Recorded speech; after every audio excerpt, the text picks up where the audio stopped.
Hi guys, this is Alex, and welcome back to the Ur-Quan Masters. So I did a little searching around and found out that the source of these probes is apparently in this Beta Corvi place, not the other place that I was going to go to that I totally didn't go to and recorded myself going to and not finding anything there. No, I didn't do that at all. Oh, so...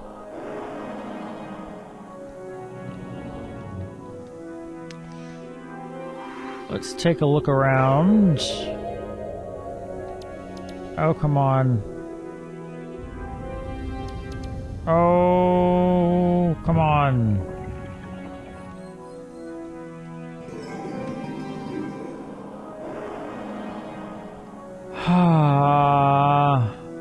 I thought I was getting good at this.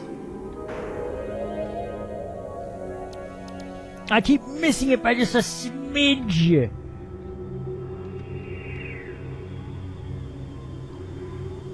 All right.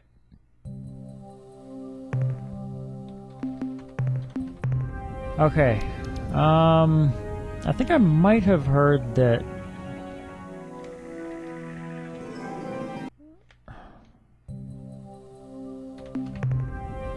something about a gas giant. Hello, visitor. Yep. We are the Slylandro.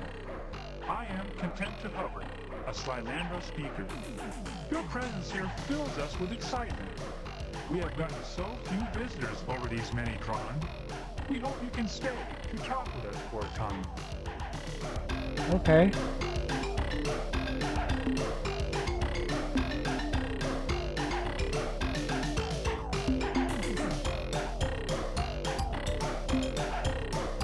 We are the Slylandro, a race of kind, curious, gas-bag people. Certainly, provided you share with us similar information. What would you like to know? Our planet, which we call Source, has no solid surface as yours likely does. Our world is the 500-kilometer band of atmosphere in which we can't survive. Below this are the depths, the dark, hostile region, which grows increasingly darker and more hostile the farther one goes. A typical feat of courage for Slylandro juveniles is to sink far enough into the depths so that the juvenile's gas bag is almost ruptured by the pressure. The tissue scars left by the trip last many rotations and are thought to attract comely mates. Above our world is void. When we travel up too far into void, we grow giddy and behave inappropriately. Your customs are bizarre. We have an egalitarian society here. All are equal. Okay. Of course, that doesn't stop some people from being stupid fools and jerks. But on a world as huge as Source, where there are no barriers to restrict your travel, if someone is bothering you, you simply go somewhere else. As you might have guessed, we have no physical technology. In our long history, several of our people have tried to work with objects, constructing weapons and other tools from the carcasses of dead beasts. But eventually, whatever it was they were building got too heavy and dragged them down to the depths. Wow. That is really sad. And yet, you have a very interesting life? Since we possess no technology, we have no permanent way to record the passing of events. Instead, we use the history chants, long songs whose rhythms and patterns help prevent the introduction of error into the record. When the Shaggy ones first arrived over 41 Trons ago, we had no words for aliens or ships, for stars or planets. Our skies are an opaque swirl of colors. We knew nothing of the universe outside Source. The Shaggy ones taught us most of the new words, but after they departed, we remembered them for the many long drawn, until ships from the sentient milieu arrived. Our world, which we call Source, has been home to our species for many thousands of Tron. We evolved from simpler, unimodular beings who thrive in atmospheric convection cells. At first, we were little more than mindless consumers who glided at the edge of wind walls, straining the air for small animalcules. But even then, we were social creatures who invented language so that we could better cooperate when herding food into dense concentrations. There are many hundreds of species here in the sort: producers, consumers, hunters, and parasites, but so far, we are the only species here to achieve intelligence. My pleasure. Now let's talk about you and your peoples. Oh, this is terribly exciting. We will be happy to tell you about ourselves if you will please do the same. You see, we Slylando have been extremely interested in learning about the galaxy, but our physique makes us incapable of leaving our gas giant home. Therefore, we are totally reliant on our infrequent visitors to keep us informed about events outside this planetary system. And visitors usually only show up every few drawn. We hope that our newly deployed exploration probe fleet will not only gather information for us, but inform other races of our presence here as well. You know, it's funny. We hadn't heard from the outside galaxy in a whole Janasa. And then the Melmo may come by and sell us a probe. And just a few hundred locations later, you show up. Oh, the probes? Right. Well, like we said, just a short time ago, a race called the Melmo may stopped by. They said they had acquired some information revealing our existence, and they wanted to study us if we didn't mind. In fact, the Melmo said they would pay us for the right to do so. I guess they are biology nuts or something. Anyway, in exchange for our information, they gave us a probe vessel.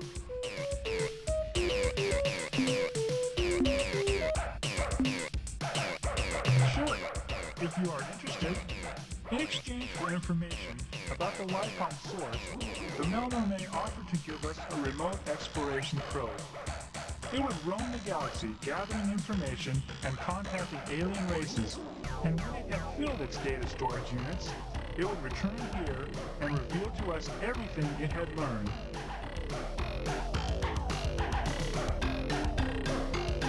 Our probes do not attack. They have only defensive capabilities.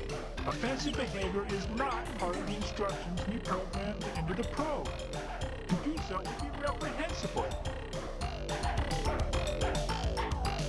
Sure. What would you like to know?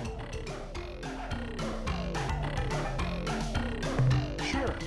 It was a difficult task for us, since we'd never done anything like that before. But for the most part, we just adjusted a standard program, which went something like scan for targets as defined in target list.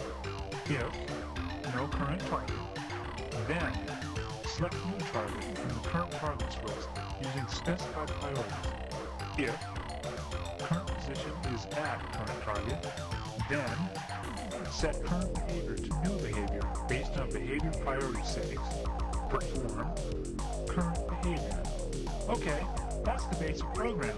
I said it was simple, and here are the tables used by the program.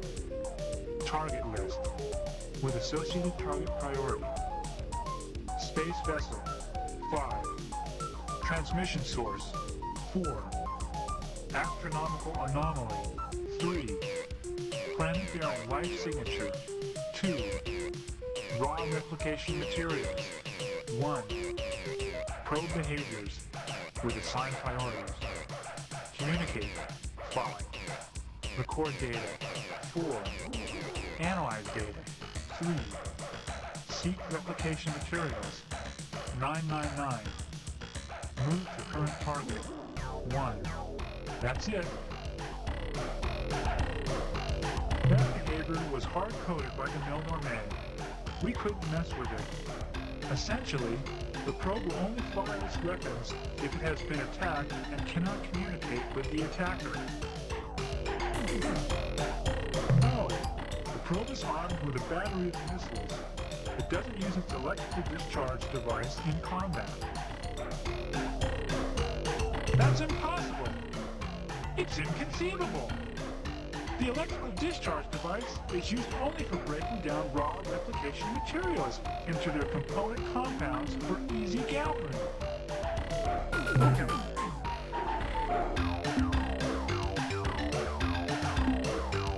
From the Melba-made Traveler Trainers, it was catalog item 2418, Remote Self-Replicating Robot Explorer Probe, the economy model. The Melba-made traded it to us for data on the life on source. They said the information was unique and was worth, I don't really understand their units of exchange, something like 10,003 dots or something like that. Fortunately, that was exactly the price of their catalog item 2418, Remote Self-Replicating Robot Explorer Probe. Mm-hmm. 2 or 300 rotations, I guess.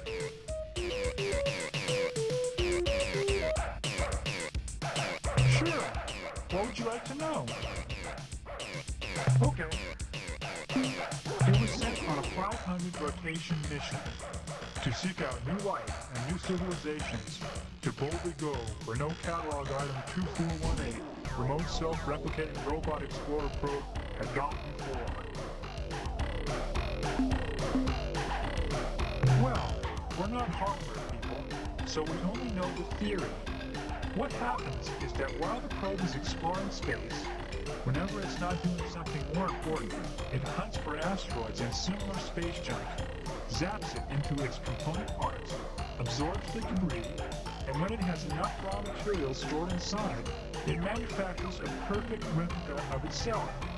So even though we only bought one probe, by now there should be hundreds of probes, maybe even thousands. Okay, what else did we talk about?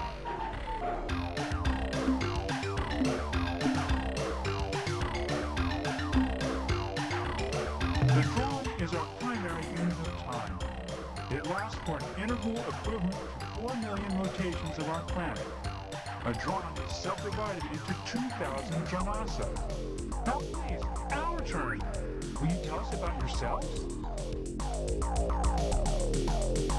Yes, that seems to be the pattern. Just about everyone who comes by here says they developed on a world a lot like that. As far as we know, we're the only sentient species who's ever evolved in the atmosphere of a gas giant. Of course, from what we know, most travelers like yourselves don't have much interest in gas giants, so maybe there are others like that Skylandro out there somewhere. That must be great, to leave your planet and roam the stars. You don't know how monotonous living on a gas giant for 3 or 4 drawn can be. Clouds, clouds, clouds. Wind, lightning, clouds, clouds, clouds. That's it. We know a lot about clouds. If you've got any cloud questions, ask us. We have over 800 different symbolic references just to describe them. Most of the time, when we aren't eating, we hover around and talk about what the clouds look like. Of course, the only things we know about are clouds, food, and other Skylandro. So generally, that's what we think the clouds look like. The Ur-Quan? The long brownish guys from the EU with all the eyes and arms? They used to come visit us regularly about 3 drawings ago. They told us about all the interesting things they found from their scouting missions. They were really nice. Why do you fight with them? But the Ur-Quan were such good guys. They had lots of interesting things to tell us about, and they never got impatient with our questions. Well, I guess a lot can happen to a species in 3 drawn. Yeah. Like green and evil. Yeah. Then you should go check out a planet orbiting a blue star not too far from here. I think there is another blue star right next to it. We can't describe exactly where it is, but the people who told us about it, the Ur-Quan I think, said that it was one of the rarest worlds in space. Oh. As far as they knew, there were only 10 of these planets in this part of the galaxy. Oh, is that one of those? Please, can we talk about you some more later? Sure. Is that one of those rainbow things that I heard about? Oh yeah, how could I forget? This is the really neat part. The probe was self-replicating. Yeah. When it wasn't recording data, it would pulverize rocks and stuff, then suck into debris. When it had enough raw materials, it would fabricate a duplicate of itself, which could self-replicate too. We expect the first probe to return in a few hundred rotations, and then we should see an increasing number thereafter. Sure. What would you like to know? I'd be glad to. You see, the probe has the capability to seek out raw materials, process the raw materials into component compounds, collect the compounds, and then, when it has a sufficient supply, it can build a duplicate of itself. We decided that since we had only one probe, we should change the replication priority and crank it up so that there would be more probes sooner. Well, the factory setting was 2, in between movement at 1 and analyze data at 3.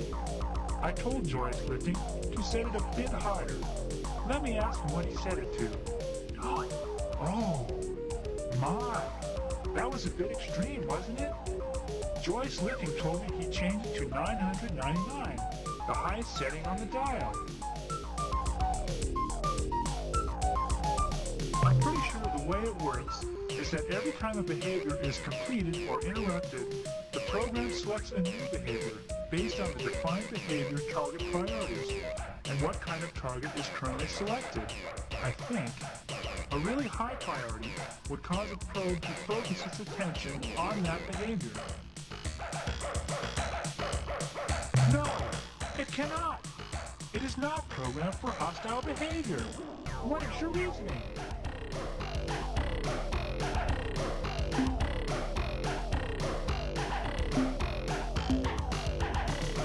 Spaceships are the probe's highest priority, because we want more than anything to make friendly contact with alien races. The probe seeks raw materials and processes them in preparation for replication. The answer is simple. It would spend more of its time seeking raw materials for its replication process. So what? I don't see what you are getting at, but I'll play along with you. Like I said, alien ships are the top priority target. Once a probe scanned a ship, it would instantly move toward it. Then, when it got to the ship, it would initiate communication automatically. When communications were terminated, a new behavior would be selected, and... a new behavior would be selected. And since the replication setting was set to maximum, the probe wouldn't get time to pick a new target. It would use the current target, the ship, for raw replication materials. It would process the ship, break it into component compounds with electrical discharges. Oh no! What have we done? Something horrible. Traveler, you must tell us what we can do!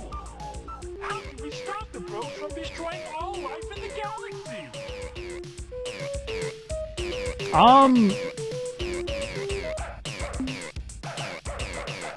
Let's soothe the Melnorme. That'll work.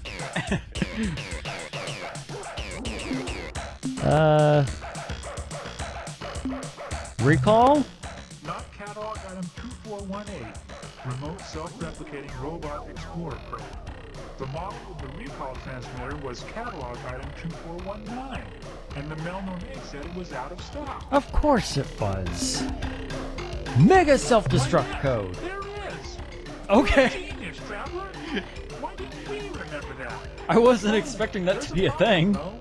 How are we going to transmit the code?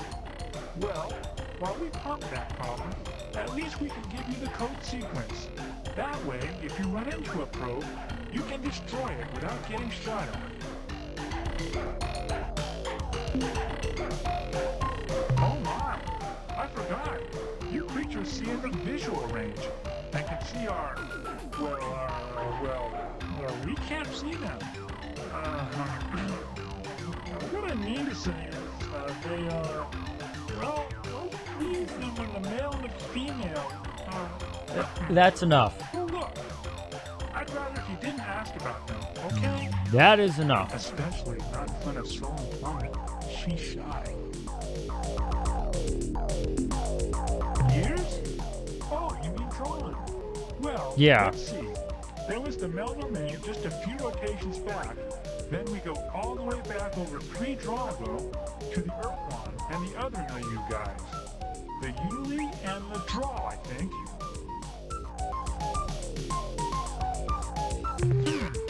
Let me remember. That was a long, long time ago.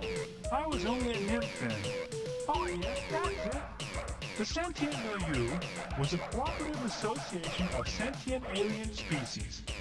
The Yuli, the Draw, the Taelo, the Mailmen, the Files, and the Ur-Quan, who lived across a wide section of the galaxy. They talked to us very frequently for almost half a draw. Then suddenly, the visit stopped, and we haven't heard from them since.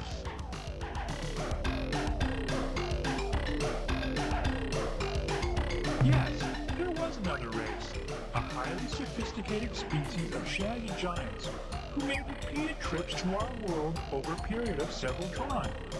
They even installed a broadcasting satellite in orbit around our world, which let us talk with them whenever we wanted. They were called I'm sorry, I can't remember their names. It was a long, long time ago.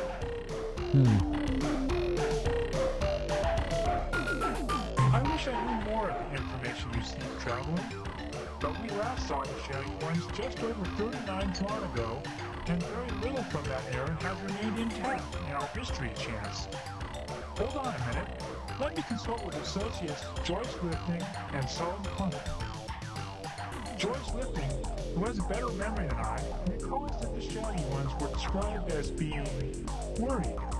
They were always hurrying from place to place, seeking knowledge as though they were in a desperate search for some important secret, some answer to a question that they never shared with us. Solomon Plummet remembers that the last time the shaggy ones visited our world, they came aboard a great circular starship, one even larger than your own.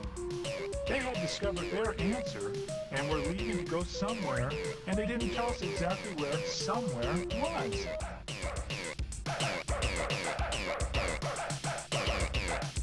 No, I have told you. One moment, Joyce Lifting transmits. Joyce Lifting has remembered something else, though it does not relate to the shaggy one's question, answer, or departure destination. What my associate communicates is the description of a set of 10 worlds, unlike all others. The shaggy ones either discovered these planets, or, this is garbled, assembled them?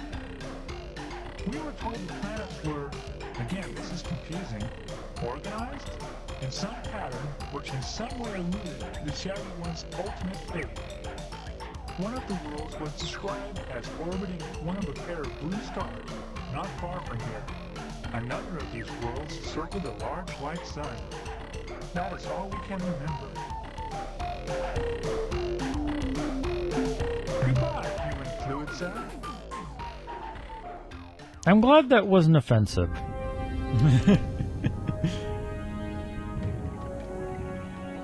Okay, so I guess we finally have a way to get rid of these probes. Not sure if I ever mentioned this before, but I actually, okay. Having a hard time controlling this thing. There we go.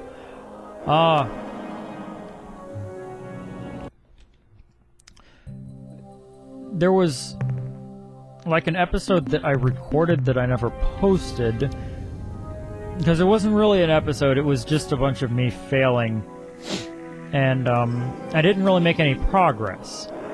And in that, I fought a probe, a whole bunch, because I couldn't escape from it.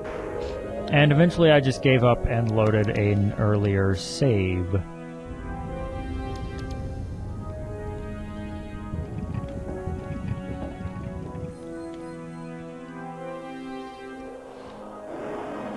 Okay, we're gonna need to collect some minerals. Alright. First, let's empty out anything that we find in this star system.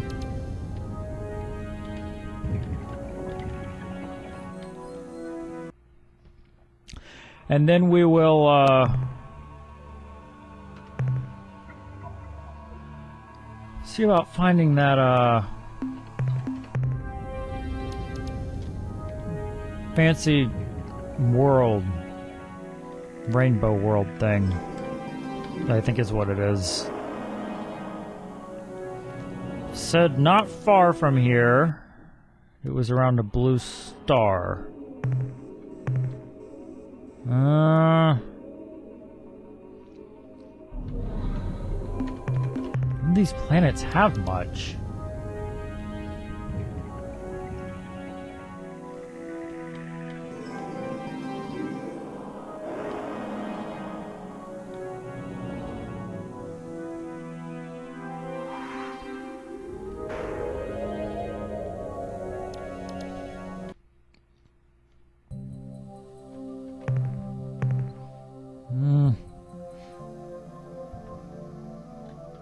Not sure that's really worth the risk. I don't know, maybe I should start gathering stuff anyway.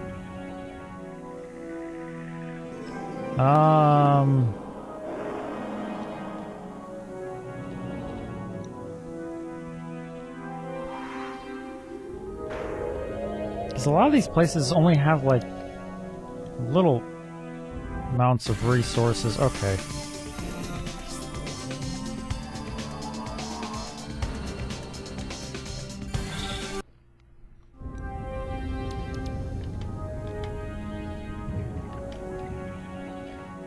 Okay, try this one.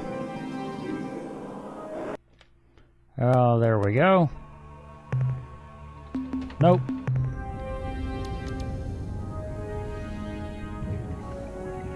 Okay.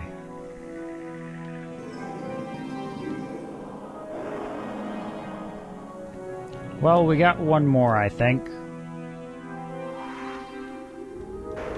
There we go. Check this one out, see if it's got anything interesting on it. Nope. Ain't going there. Ain't going there. Alright,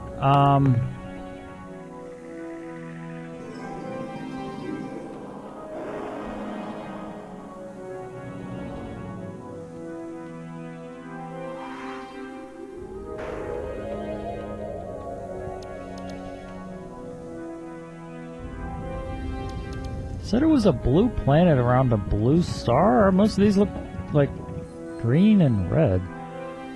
I bet it's over there. I bet it's like one of these. Oh, it's out of range.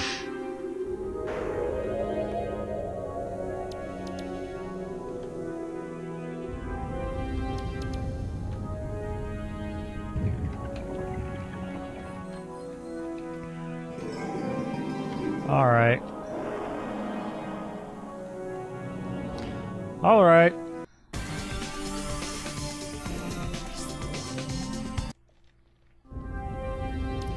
I guess I'll just explore around a little bit. Nothing interesting in this gas giant? Probably not. We'll just drift on past it then.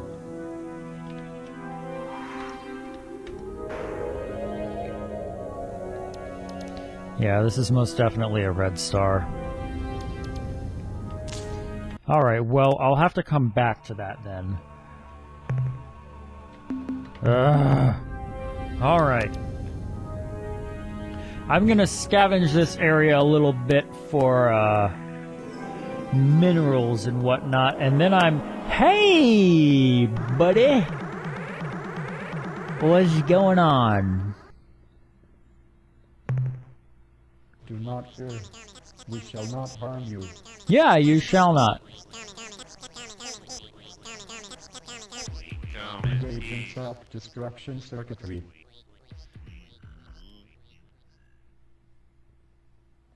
Ooh. And we got resources from it. Yay! Alright. So that's good for us. Now we can do that. But, for the time being, I'm going to end this episode here, and I'll pick it up, probably back at Earth in the next episode. So, thanks so much for watching, guys, and until next time.